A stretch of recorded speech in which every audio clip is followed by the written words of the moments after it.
Coyote Peterson. Now we've all seen me in this position before.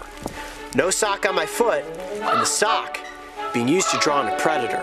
Check this out.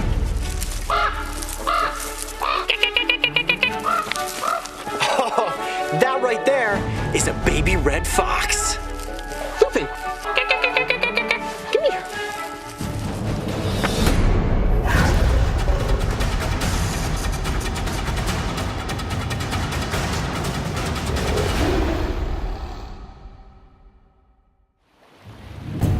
Working with animals can be incredibly difficult, especially when you are hoping to encounter them in the wild and have an up-close interaction that is captured on camera. The crew and I have visited many locations over the course of filming Breaking Trail.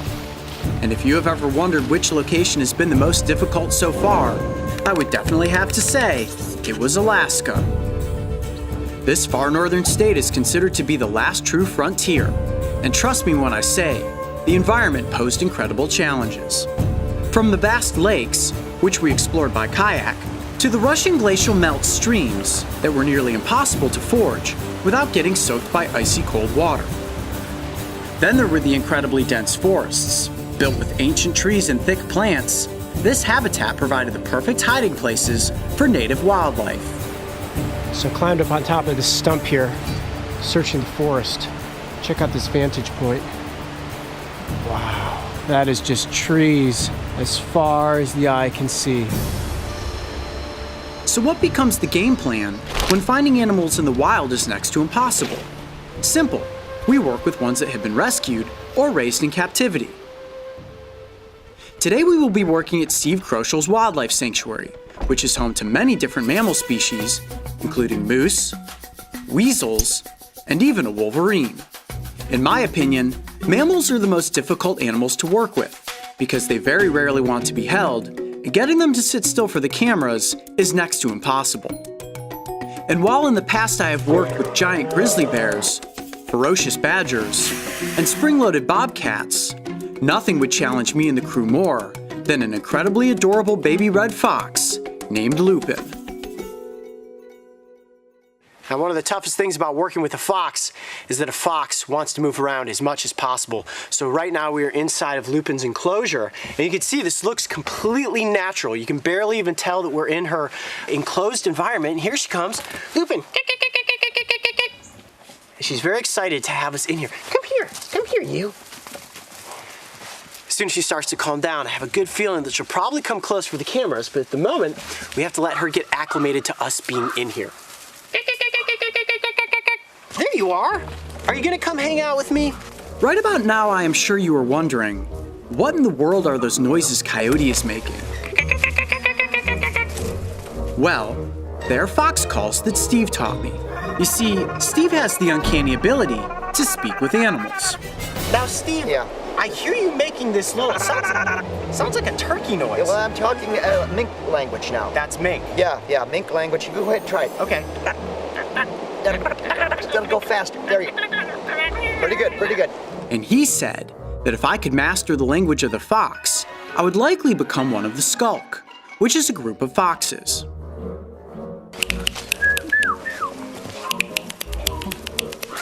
There you are. Hello. You have a good sprint? What do you think? How about you and I have a conversation about your 12 vocal calls? I know you have 12 things to say to me. My fox lingo was a bit off, so then we tried a fox toy. Just a simple duck wing tied to a stick.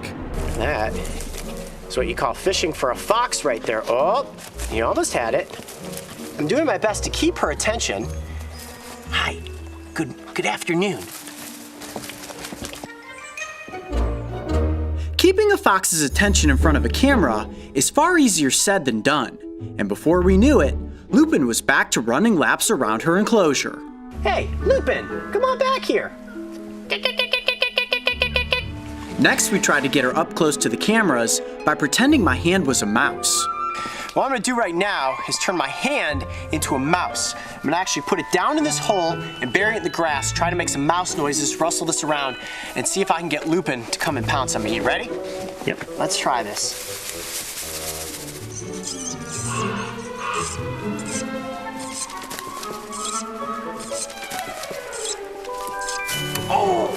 Yep, it worked.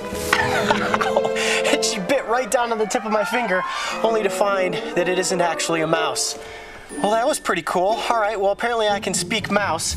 Haven't quite yet learned how to speak fox. We had some pretty good success at first, until she figured out that she couldn't eat my fingers.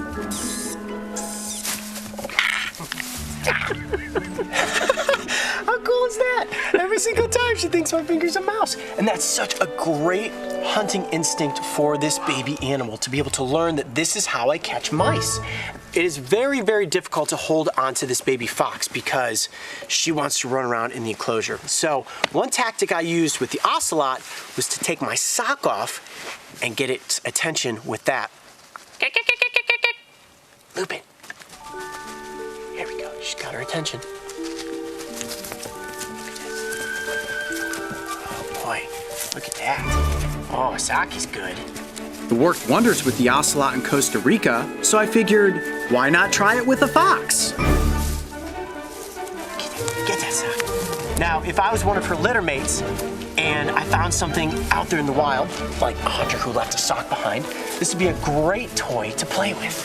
This fox is incredibly playful, and at this age, that's natural, but even adult foxes, you'll see running around out in fields, prancing, hopping, playing fun games. Anything that she can potentially get her claws and her teeth on is fair game. And while tug of war seemed to hold her attention at first, like any curious baby animal, she soon lost interest and went back to going everywhere except in front of the main camera. Mario, you made a buddy. For me? You're so cute. You're such a cutie. Well, she's over there, rolling around on her back with Mario, and he's got that big fuzzy microphone on the front of his camera, and I think she's attracted to either shininess of the lens or the microphone cover. It's almost impossible to keep her in one spot. I'm gonna put my boot back on, and one of my favorite things to do with the animals that we work with is to actually follow them around with a GoPro camera. So I've got the GoPro set up on a gimbal, and let's see if we can track down the baby red fox. Ready?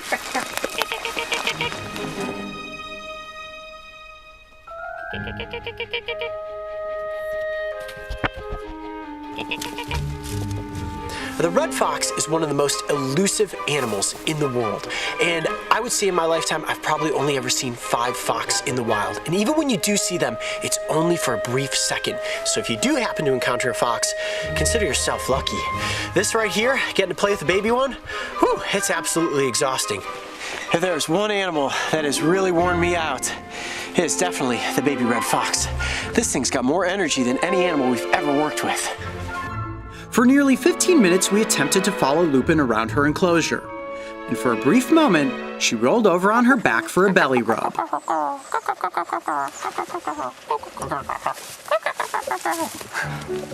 Oh, there she goes.